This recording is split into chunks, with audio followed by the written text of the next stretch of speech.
message is about nothing, but the mind can't leave it alone. It has to make it something. Yeah? As soon as you try to turn nothing into something, you lose the quality of nothing. Yeah? And every one of us has had a lot of somethings already. We keep acquiring more somethings, more somethings, more somethings, and we very rarely try nothing. Yeah? We're always trying to figure something out, get a new plan, turbocharge Buddhism, whatever. Yeah?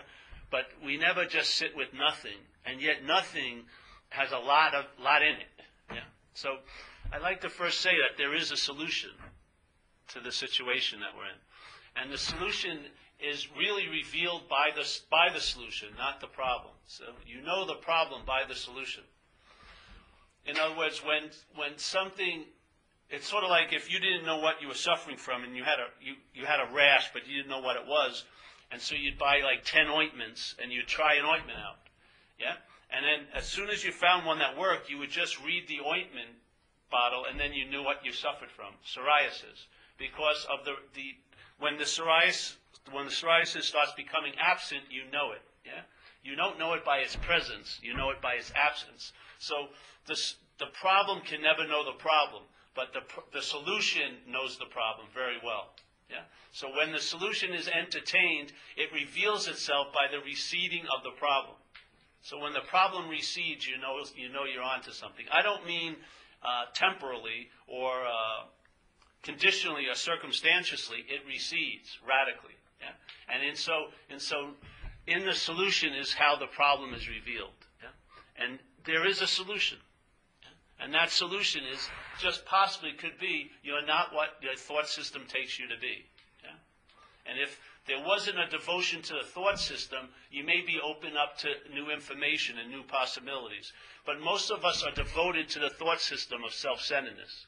We're taking ourselves to be the center of the system, a self, a long-lasting, independent, separate entity, separate from everything else. So that immediately blocks us off to the ability to learn from others because we're thinking we're different.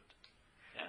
And many people come into AA, at least I did, and I sat in a very deep sense of terminal uniqueness, and I had no idea that I felt terminally unique, but I was oozing it all day, and I could not believe anyone could understand me.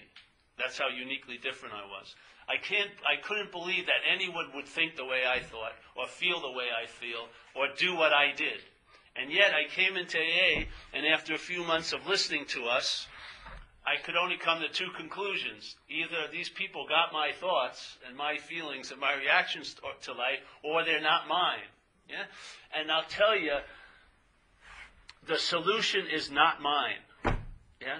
It's when the mind gets broken away from money, from relationships, from body, from health. When the mind drops off and it's held as health and money and relationships and sex instead of my money, my health, my relationships and sex, that's when a relief floods in. And by the relief flooding in, you know the problem. It's the claiming of everything. Yeah? The whole system of self-centeredness, its main movement is the claim. So instead of just seeing thoughts, which is what's happening, it believes that it's the thinker of the thoughts, or that the thoughts are about it. Yes? That is a huge leap. The actual conscious contact that occurs in thoughts is mind is seeing thoughts like the eye would see a bird. Yes? That's what's happening. There's just seeing thoughts. But when the seeing of thoughts is claimed by the selfing, by the self-centeredness, then it becomes I'm seeing the thoughts. Yeah? Somehow a noun gets inserted into the activity. And now the activity is either being done by you or happening to you. Yes?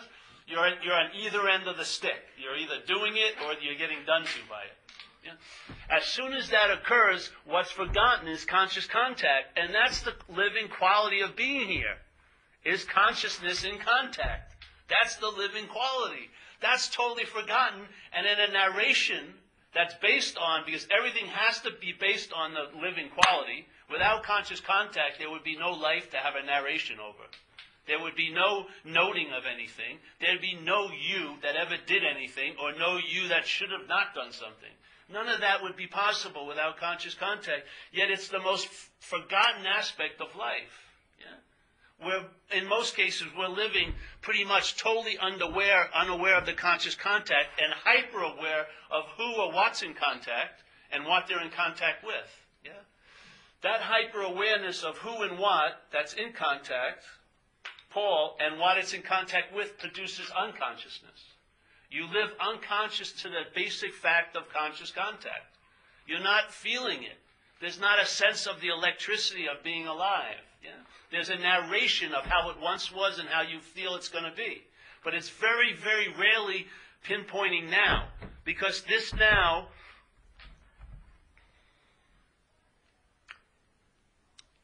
is branded with conscious contact. The mental now most of us are in is just a depository for there and then. Yeah? What we're calling here is not here up in the mental realm. The here up here is there and then. Tons of past old ideas, right? Like tinting everything that's seen, and then an incredible amount of speculation of what it's going to mean to me in the future. Yeah? So the now that people are wanting to get out of is the mental now. Yeah? I really believe most addiction is really a solution to the primary addiction, which is addiction to self. Yeah? The mind being addicted to this activity of being a self produces a lot of irritable restlessness and discontent, and so it seeks relief from the symptoms, but very rarely does it see the cause, because the cause is rooted in identification. And when you're identified, you don't know you're identified. You do not know you're identified, no matter how much you study it. You only know the identification when it's been relieved. You only know the problem by the solution. When there is a pause or a moment of grace or maybe a stabilized period of time when you are quote-unquote out of self, then you know the problem is in self, being identified as self. You don't know it as self. Self cannot get out of self. That's why it says in the book, self-knowledge avails us nothing. No matter how much knowledge you acquire, if it's claimed by the self-centered system, it neuters any knowledge. Yeah? It's never going to lead to freedom from self. Self can't get out of self. That's the greatest part of the solution. So you stop trying to get out of. What I find is people are trying to get out of, they're trying to get into what they can't be out of. People are trying to get into the moment, but you actually can't be out of the moment. I mean, without you, there ain't no moment, in a sense. You and the moment are synonymous. Yeah? Life isn't happening to you. You're an aspect of life happening. Yes? That's this action figure. So this whole desire to get into the moment really just reinforces the belief, which is a wild impossibility, that you could be out of the moment. Yeah? And then on the other side, people are trying to get out of self because they have the belief that they are in self. Yeah? If you believe you're in self and you're trying to get out of self, the getting out of self is another form of being in self. Yeah?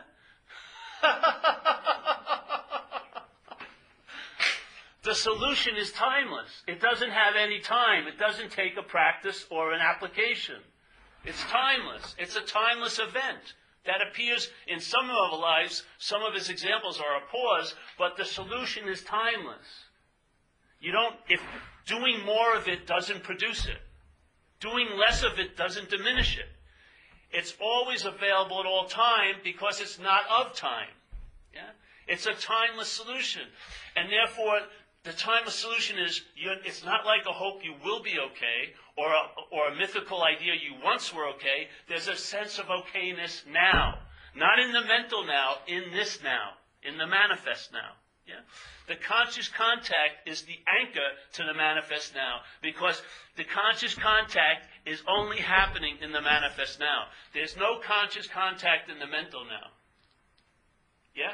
All you're doing is having thoughts. Only one aspect is occurring, seeing of thoughts. You're not feeling, sensing, tasting, and touching. You're re-feeling the past. Yeah? You're not feeling it. You're redoing everything. Yeah? So in this mental realm, the now is not the now. And that's what you're trying to escape from. But where you'd like to escape to is the now. Right where you are, right where you think the problem is, that's motivating you to get as far away from here as possible, that's the solution, the here that your mental head wants to get out of. Yeah. This is the solution. This is where you find the presence. You don't find it in the past or a future. It's the presence. It's a timeless event that scans over every moment of time.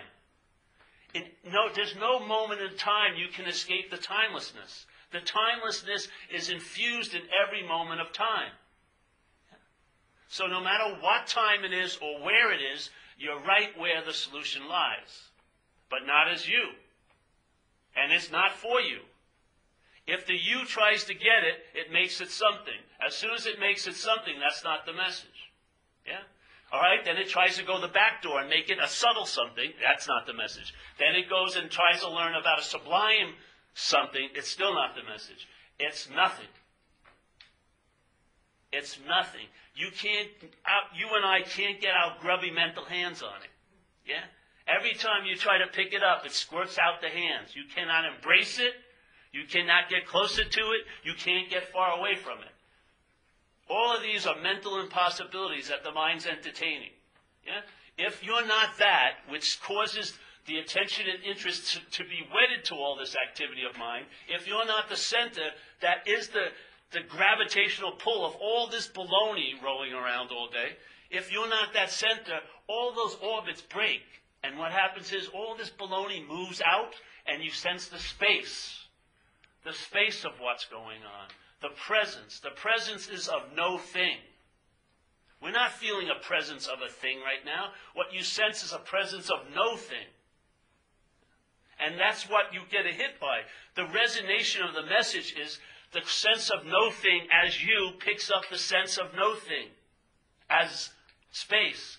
And there's an aha. It's when the thing rises and claims it. Oh, I felt the presence at that meeting. I'll go to another meeting, and I'll pick up all the books, and I'll sign up for the next retreat. That's not the message. At least in this view from here. This message is like a catalyst. It's like you're pulled over to the side, your car's not running. We take off the air filter, and you drop a couple of drops of gas in the carburetor. You have an ignition key. The ability of the car is to drive. You turn it and it starts, yes? You don't keep pouring gas in the carburetor. You'd flood it. It's a catalyst. That's what this invitation is. You have a way of life already, a very sound, principled way of life called recovery. All you may need is a little illumination about it, yes? Maybe if you saw, or it could entertain the possibility that maybe the root of the problem is identification as self instead of obsession with self, yeah? Because when it's held as obsession with self, you may be in the contract of self, obsessing with self. Yeah? And in that situation, self is never getting out of that situation. Self can't get out of self. But if it's identification as self, then when you see the obsession with self, you see it as a mental activity. It's not you. It's not being done to you, nor is it being, you're not doing it. Yeah?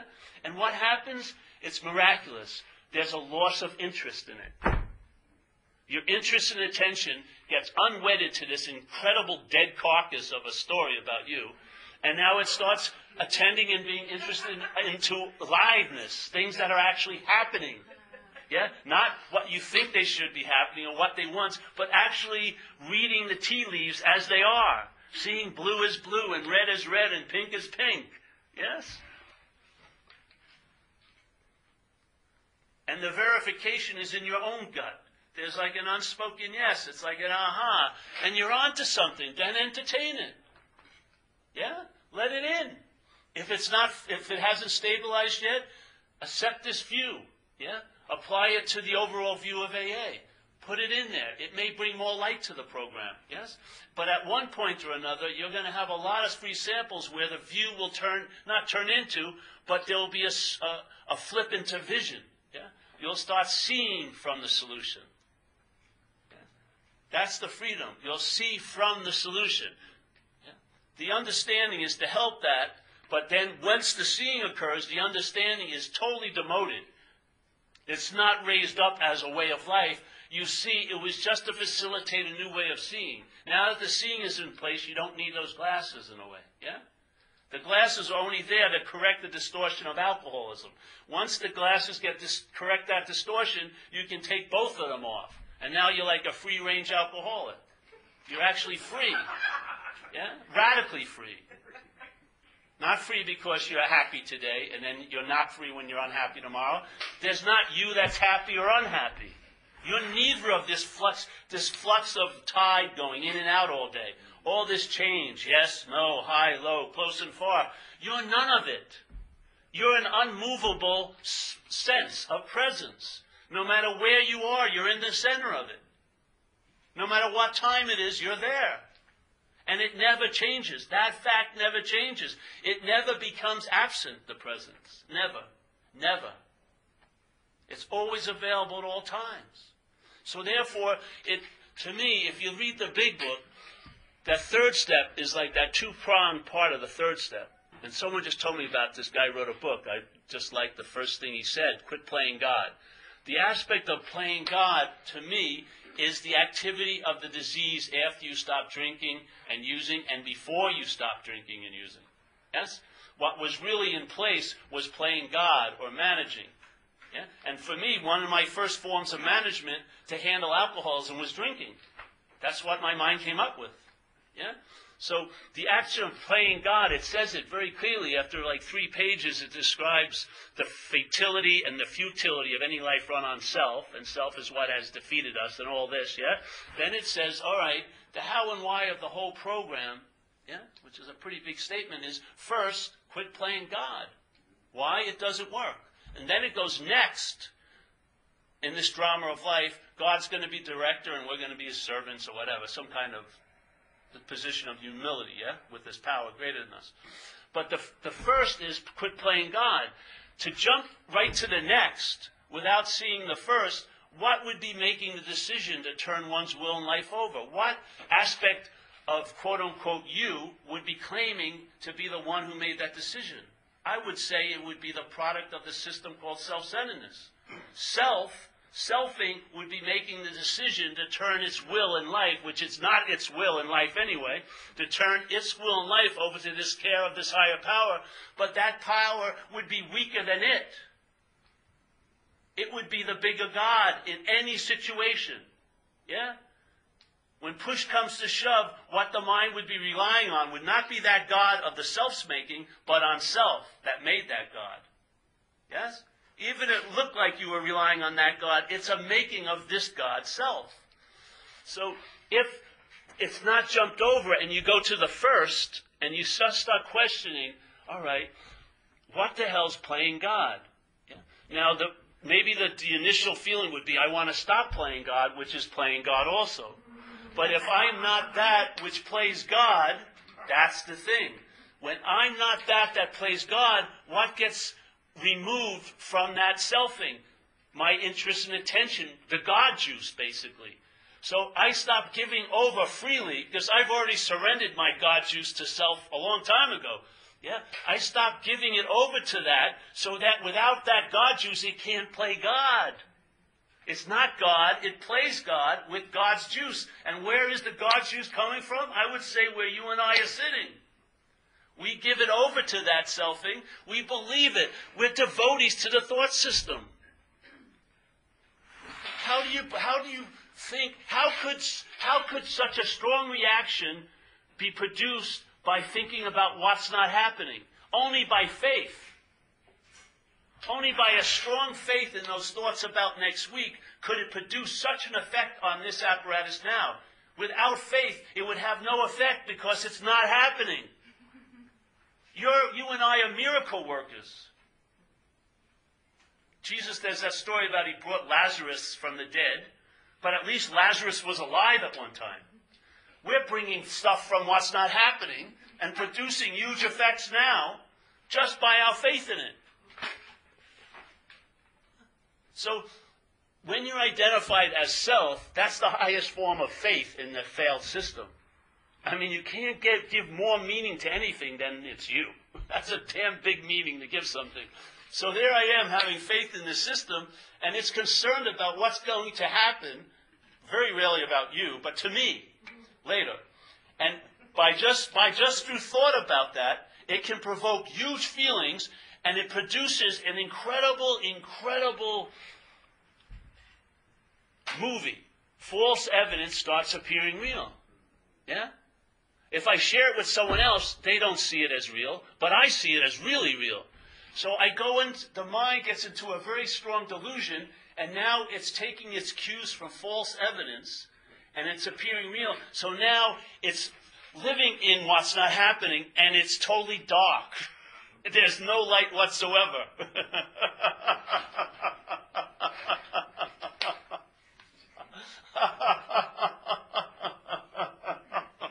And if you try to get out of it as self, you're just in another anteroom of it. Oh, it got a little lighter. It's like being in hell, and then you feel you had an upgrade when the degrees of the heat goes down 1. Well, I'm in a nice level of hell right now. I think I'll stay here a while. It's unbelievable. What's the immunity to what's not happening? It's not happening. Simple. It doesn't take any time to get out of what's not happening. Not one bit. It's a timeless solution. If you recognize it, that it's not happening, you're out of it because you were never in it. It only appeared that you were in it. If you were in it, they'd have to, some of us, if we were really in what's not happening, we'd have to have AA moving trucks all day going to people's houses. Okay, load up all that shit, we're taking you to the meeting. Yeah? No, it's not happening. That's the solution. Yeah?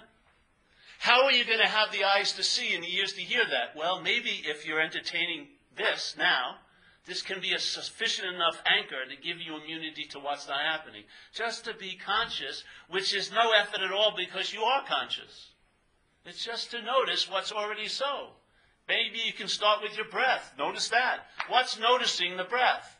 Is it you or is it awareness? I'd say it's awareness. And I don't believe you are aware. I would say there's no middleman or woman that's knowing or aware of the breath. There's just awareness of breath. There's not you aware of the breath. There's just take out the middleman and woman, and life becomes much clearer and simpler. Yeah? It's the you. What it really is this. I'm looking at it, everyone, now, and this is an experience I'm having. I'm seeing you. That's a simple way of saying it. I'm seeing you. I'm seeing you, I'm seeing you, I'm seeing you, I'm seeing you, I'm seeing you. So, from this point of view, it's I am seeing you. And there's, let's say, 20 yous here. Now, if I shifted the emphasis to where Amy's sitting, it would be the same experience that's happening. Amy would be sitting with the feeling, I'm seeing you. But in this case, the I that was seeing would be a you that's being seen. Yes? So the I seeing, and then when it's seen, it's a you. Yeah? How does that happen? How does, when I'm seeing, all I see is you, and when you're seeing, this way, all you see is you, but if you ask me, who am I would say it's me. And in this whole world of yous, there's only one me. That's when the shit really hits the fan. But in actual experience, I'm seeing you. And if I went by what's actually happening, there's only I, or only spirit, that's seeing an object called a you. Yeah? The only thing is, if everyone voted, 8 billion people would come here and they voted, and I ask them, well, who are you seeing? They say you. Yeah? And yet I stubbornly deny that information. I said, no, au contraire, it's me. As soon as a you becomes a me, that's the act of being identified with a long-lasting, with a body. Yes? The I is forgotten, which is actually what's seeing.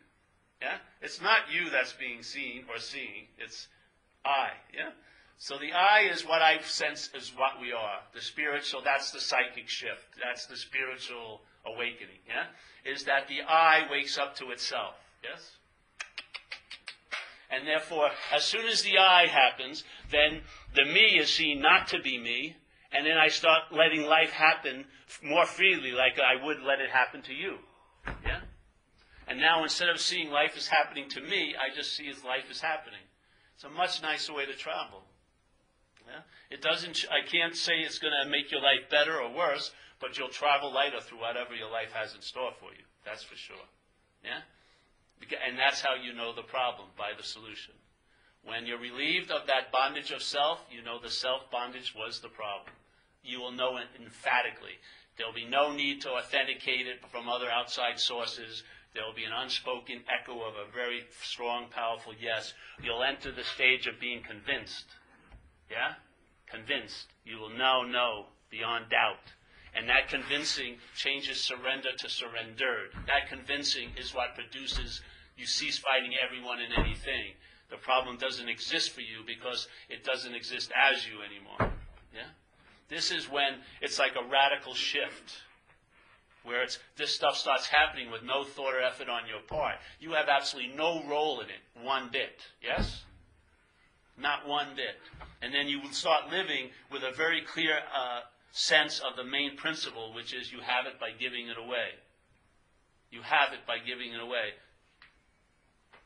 That's how you embrace it, by not embracing it. That's how you own it, is by giving it away. You don't claim it, no privacy. When you see the head claiming it, it's not you claiming it. All your little dirty fingers are left off it. And then it starts blossoming and it starts expanding. It becomes obvious to you. Something that was unnoticed all your days becomes freaking obvious. And it has a strong effect on us here. Yeah?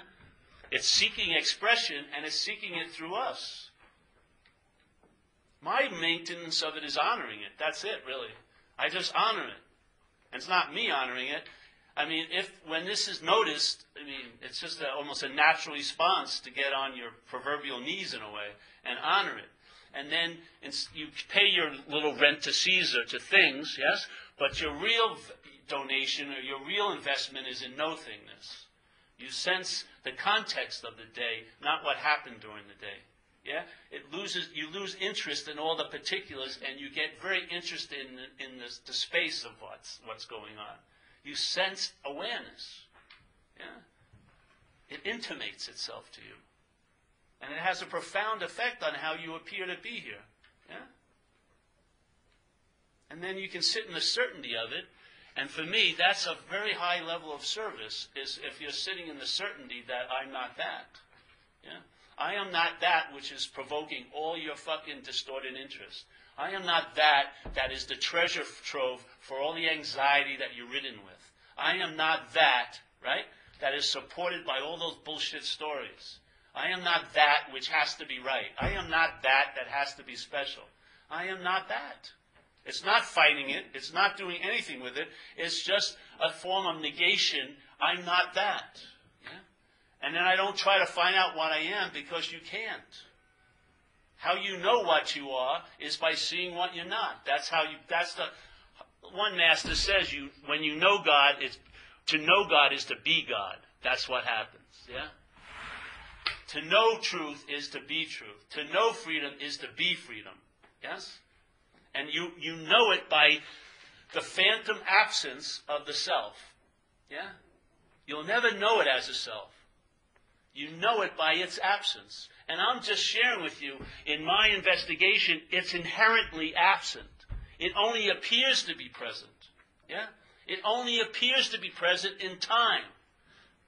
It's inherently absent. That's the solution. No matter what your head says, oh, but I'm just in that.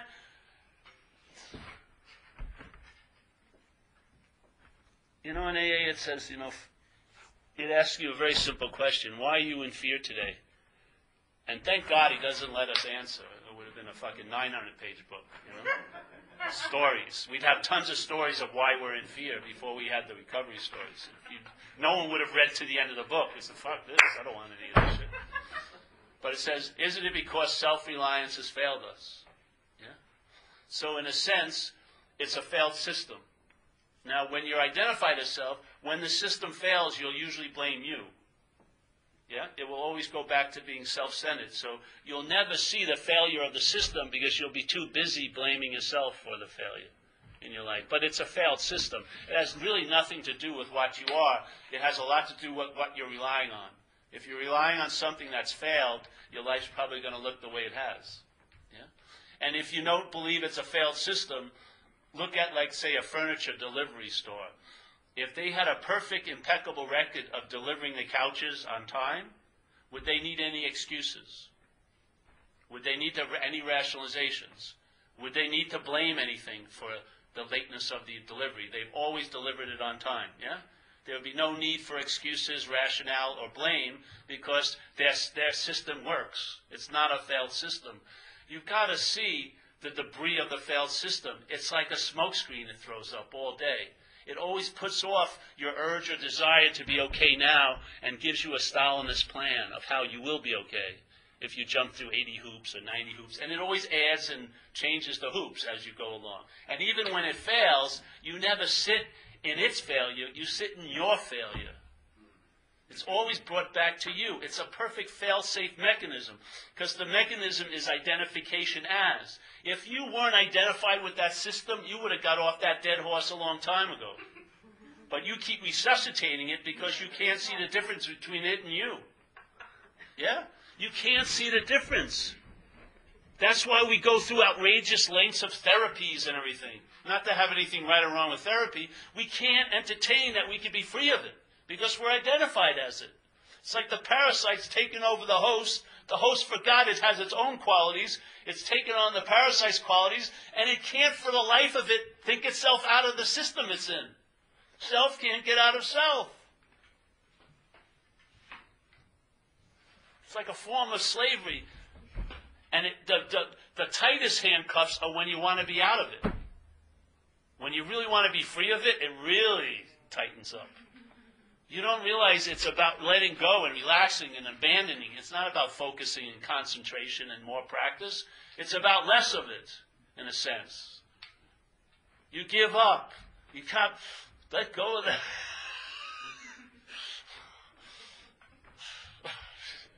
Self is this contraction. It shows in the body. It shows everywhere. Self is contraction. That's what it does. When the mind gets into selfing, it contracts. It becomes this huge possibility fixated on an object, this body. And then what it does, the thought system places this body somewhere else at some other time and thinks about it. That's all it does. It takes it, puts it in a past event, a future event. It can go on and on and on. It can go to the family of origin on Mars and fantasize what it would be like if I had a past Martian life and what's going to happen to me on Mars in the future. You live here and there. Oh, but I'm worried. All this. It just fixates, and what does it do? It thinks about it. Yeah? It's like a snowstorm. It's like one of those little things where you shake it and it says the snow moving. That's the agitation of selfing. It constantly keeps this confusing blizzard going on so there can't be any clear seeing. You're just totally, and then you're trying to build a house on the agitation. Self, like it says in the book, it says self-seeking and frightened. It doesn't separate the two. Any seeking from selfing is frightened. What is seeking and fear? Agitation, isn't it? What would probably be agitated? An unreliable system. So if you're attempting to build a life or an identity on something that's unreliable and it's constantly agitated, what are you going to be doing? You're going to be seeking like crazy to get relief from what you're identified as. Not knowing it, you'll be seeking to get relief for it instead of from it. And then when it gets to a point where it doesn't seem to work, you'll take pills. You'll just deaden the whole process. I'm just going to, get comfortable here in self and self. I don't want to feel anything anymore. Yeah? There is a solution. There's freedom. It's available now. But not for you. That's the good news. If it was for you, it'd be fucked in a day. The freedom, you'd probably commoditize, try to sell it to people. Write a book and have, fucking subscriptions to retreats all fucking month. No, it's available. It's like in Tao, they say, it's the piece of wood that has no value, which is the most valuable, because it's never made into furniture. You can't make something out of nothing. Yeah? You can't build a cottage industry on this message. This message is available at all times. The whole point of this is to become obsolete. I'm like a mailman. Yeah? I don't want people to come home with the mailman. I'm just inviting you. It's like a spiritual subpoena. Here, you are that. I won't say you are that. You're not that. I don't like going, you are that, because there'll all be concepts about what you think you are. I rather question what you're not. Check it out. If when you see I'm not that, I'm not that, I'm not that, it all distills into a sense of presence, and then there's a recognition. I am that. I am that which I cannot see. Yeah. So, in AA, I haven't done this in a while. I want to do the Poopa Scoopa for old time's sake. I forgot the last few years now. All right, so in AA, they talk about, if you see the book, they talk about right before it ends and goes into the fourth step, it says a very important statement. It says self, yeah? Being convinced that self, convinced means to believe with certainty. Being convinced that self manifested in various ways. Yeah, there's a lot of forms that self takes, yes? Or selfing. There's no self, it's selfing. So self, manifested in various ways, is what has defeated us. It's meant to be convinced of, yeah? I mean, thoroughly sense that that's the case. That's like the true diagnosis of the illness, yeah? Self defeated us. Okay, now ask yourself a question. What would happen if we asked anyone and everyone in this room what self defeated them? We'd all have the same answer, wouldn't we? It would be myself. Everyone would have the same answer, my. And if you went out with someone, maybe it would be their self for a little while, maybe in a year or something, yourself. But most of the case, the consistent defeat is myself, yeah? So you have to see, what is my? To me, my signifies the act of being identified, yeah? That's my money, that's my job, that's my girl. It's a claiming mechanism, yeah? So as soon as the claiming mechanism kicks in, it uses the feeling of being a separate individual entity to defeat you. This feeling isn't defeat you, it's the claiming of it as you that defeats you. Yeah? The claiming of it. The selfing claims this feeling of being a long-lasting, independent, separate entity. Yeah? And it uses it to imply that it's you. Yes? And in that claiming, it defeats you with that. That's the bridge where it can give your life all the meaning it has. Yes? That's why when we come to AA, we're not identifying with who we are here. We're identifying with what's taking you over. I do not identify with who you are. I identify with what took you over because I've lived under the same tyranny. Yes?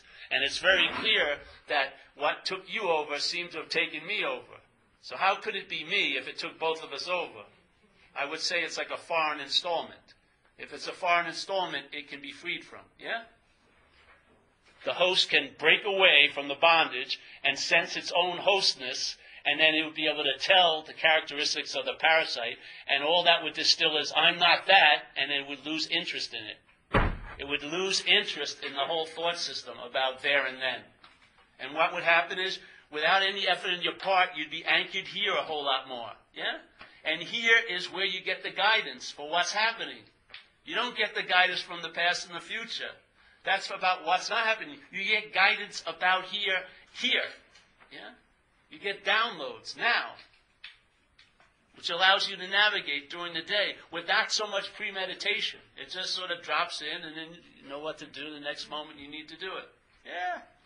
It's so economical. You travel a lot lighter. The thought system, first of all, loses a lot of its oomph, and then a lot of thoughts just drop off. You don't have so many anymore. They're not popping up all the time because the system has been left. You're not relying on it. It's your juice of reliance that gets the whole engine of thinking revving up all day because it's got a lot to think about, which is you. And it has a lot of places to think about you, which is the past and the future. So it's busy all freaking day. If it's not you, it loses interest. Your interest stops feeding the machine. It slows. Yes? And when it slows, the orbit gets wider and you feel the space. You feel the space from the problem. And that's the fucking solution. Yeah? When you feel the space from the problem, you'll know the problem by the solution.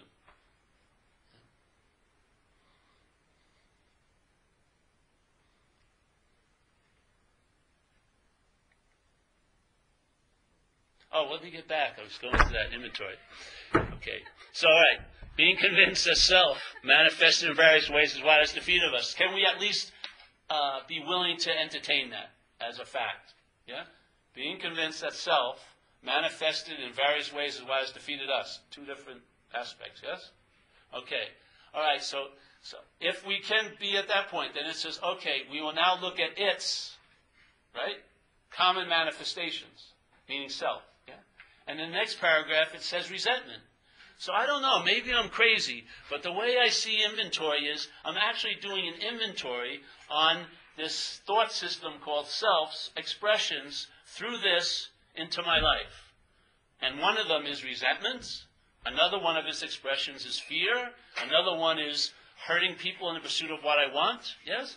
And there can be many, many more, but we're just looking at some of the grosser ones.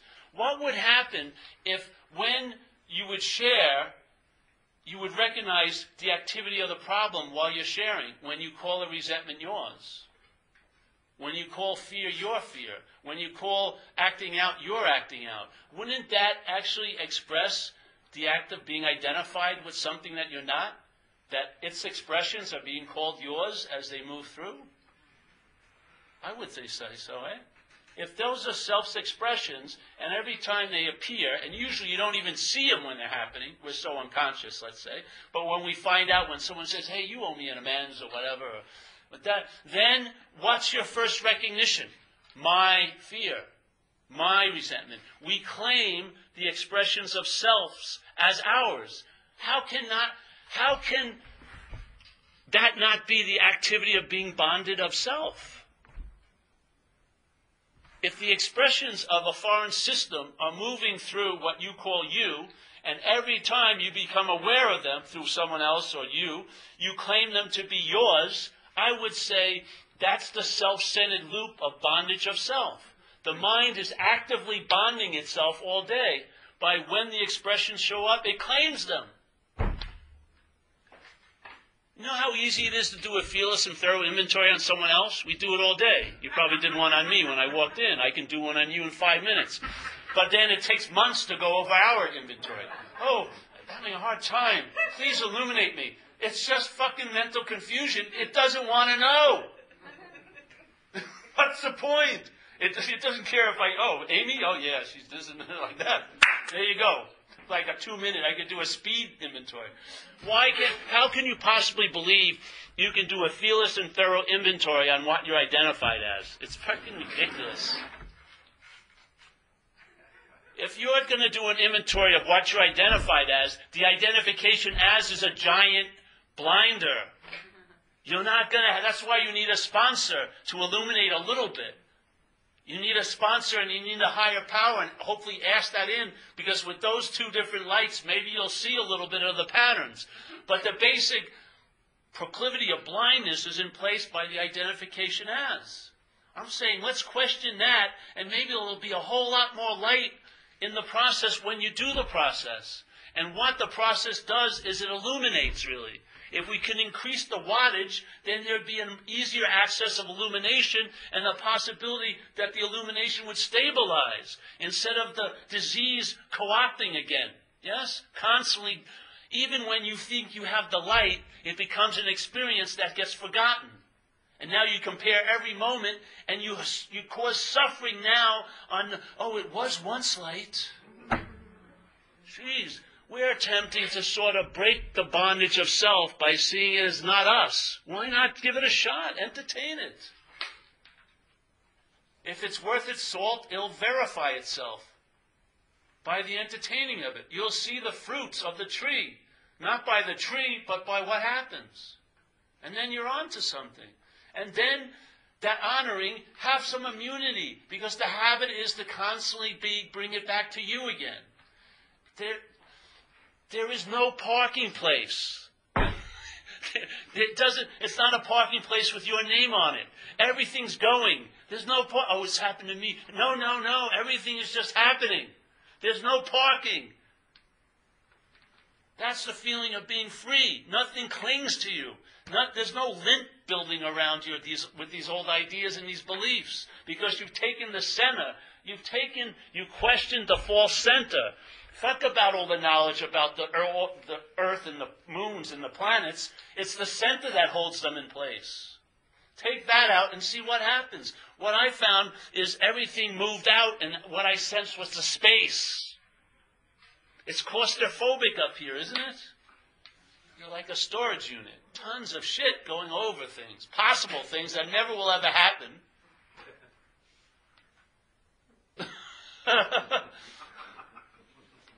So I don't know, man. I just love this tribe. I know what hell is like. I've been there. It's subjective. There's no place called hell. The mind gives everything all the meaning it has. If this mind gets introduced to a drug or an alcohol or drama or something else that triggers it, when that sleeping dog wakes up, you don't have the run of your house anymore. You're going to have to walk it, feed it. It's going to be barking at everyone, biting your ass. It's a big fucking mess. We have a way of life to keep the dog asleep, yes? Now while it's asleep, let's take the opportunity to entertain something. Yeah, maybe. Maybe if that entertaining stabilizes, you'll get a taste of real freedom. Freedom not based on circumstances and situations, not based on how you feel or how you're thinking, not based on your past predilections or your future aspirations, but now, a very impersonal freedom.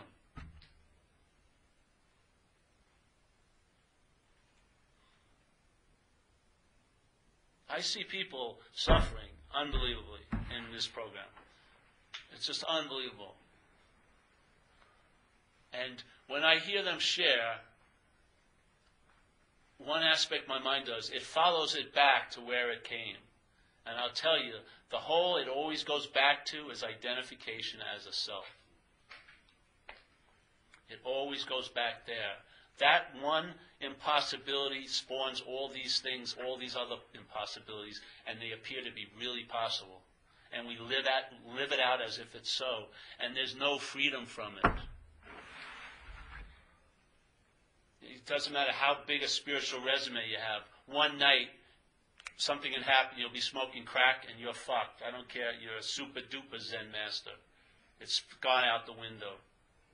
Yeah? You have already been taken over by a higher power. A power that is said in our book, in our traditions, a loving God that expresses itself through our group conscious. It's also expressing itself in what you call your consciousness now. Yeah? That higher power can produce an immunity to all the other lower powers that are demanding your attention and interest, rooted in the system called self-centeredness. The angers and the jealousies and the wanting to be right and the sense of entitlements and all of this. They all are spawned and reinforced by the big wind of identification as self. We found a power greater than that. Yeah? All that's needed is to honor it. Simple honoring it. See where your faith lies. Does it lie in a dead thought system that only produces anxiety from your faith? Or does it lie in the possibility of freedom now that produces an ease and comfort in your situation at this moment? Which one? Check it out. Wherever your faith goes, that's what gets enlivened. Yeah? Every one of us in this room has tons of faith. It's what vehicle it's put in. Most of our faith, unknowingly or educationally, was put into a system that's failed us. Yeah? It's failed us. It's not working. It's a dead horse. Let's get up off of the horse. Yes? Entertain, we're not that. And then let that transfer of interest and attention go into a worthy depository, something infinite, that's reliable. And you know what? You'll show the effects.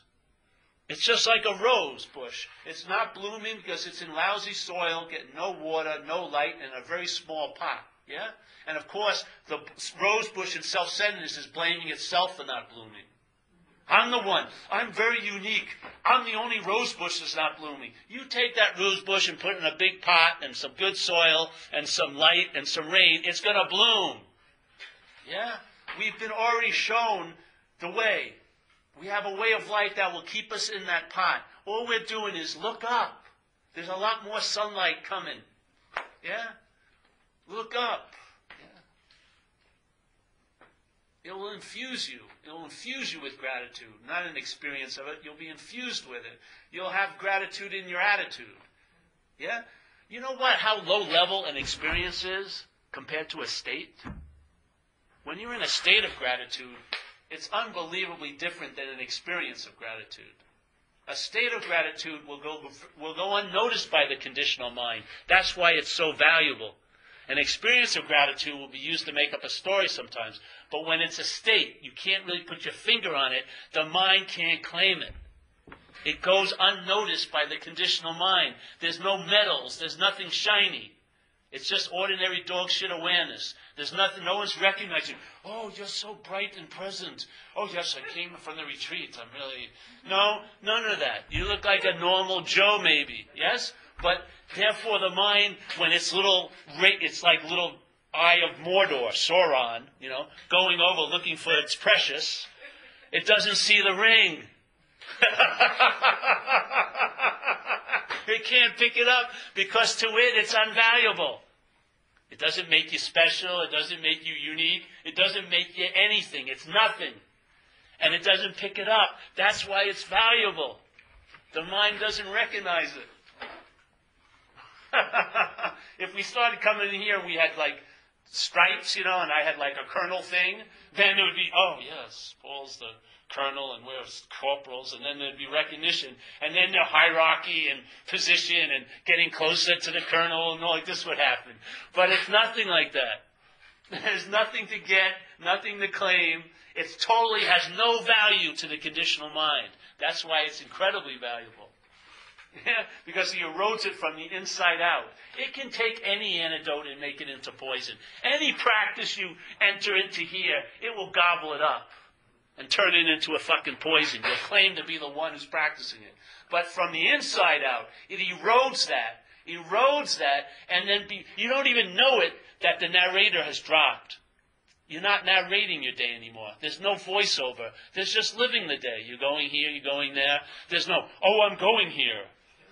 Oh, I'm going to the bathroom. Well, who has to proclaim I am going to the bathroom? Why do I have to have someone proclaim I'm going to the bathroom?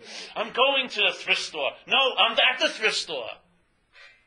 It's all this narration goes. And you don't even notice it because the emphasis is only when it's there. You get so interested in it. And you really wish it would go, but when it goes, you don't even notice it, the conditional head. And then it just bitches about something else. But tell you, the narrator goes... space, and then you walk in a room and you experience walking in the room. Yeah? You start experiencing conscious contact, not a story about it, reflecting the past and then projecting that little fucking distorted vision into a future. No, man, there's freedom, please.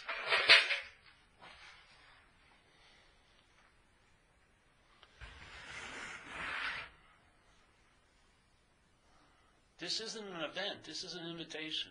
This is meant to be carried out of here. And maybe, just maybe, let it do its work. I have total faith in mind. I just believe you need to receive it. If you were like me, I had to hear it from outside of me. I couldn't get it on my own. Couldn't come up with it. Just couldn't come up with it. No matter how much I was seeking it, I could not find it. No freaking way. It's when I got turned on to it by this type of invitation, it was found by not looking for it, in a sense, yeah? It hit me and all the looking stopped, and it was found. And it was found, and it had never not been found, yeah? And it really changed this whole life as an action figure alcoholic, 20-something years. So I think it's an incredible panacea for the ills that people suffer from, if they could just get to the root of it and maybe be clear about that. So that maybe at first they can just entertain maybe a little bit that the thoughts aren't theirs, that they're not the producer of the thought. That would give you some space. If they could entertain when they recognize the feelings that they're having have been provoked by thinking about what's not happening, maybe then the feelings would change. Yeah? Because they're being provoked by thinking about something. You're not having that experience. It's made up, yeah? I mean, there isn't something at that moment to produce fear in you. Why is there so much fear then? Because your mind is obsessed with something that's not happening. Maybe if you could just see it that clearly, the fear would diminish because you would see it's not happening. Who knows? And you'd get a taste for it. You would get a taste for the freedom. Yeah? And then there would be you would have a recognition of it. You could actually recognize it somewhat. And when you'd recognize it, it's like seeing an old friend. It would be like an aha, aha. And then you'd see its little coincidental little play, choreography it's doing in life. And there would be like an unspoken little yes in you. And then it would be intimating itself through all these little nefarious little things, little coincidences and seeing people that you've seen, And it would be like a big aha would come over you. And that aha doesn't have to end. It can just keep echoing, yeah? And you have it by giving it away. That's how you have it. And I really want to have it. I really want to have it. So that's why I'm sitting here giving it away. I'm serious. Because that's the only way you have it. You don't have it by getting it. It's not like dealing coke, you know. I never saw a coke dealer that practiced that principle. I have it by giving it away. I wish they would have. But this case, you have it by giving it away. Yeah? And if this is introduced with you, and it doesn't initiate an honoring, I don't know. I would imagine it. It's like a kid. It's like a wonderment or an awe a kid has. When you're a kid, certain things would happen. And it would be such a. It's sort of like that. You get sort of like not childish, but childlike. Yeah. You have a sense of wonder and awe about what's actually not why, but what's happening here. Conscious contact, awareness. Yeah. Mind-boggling to me. So, any questions tonight? Oh, we'll pass the basket. Yes. Hey, thank you for the batteries.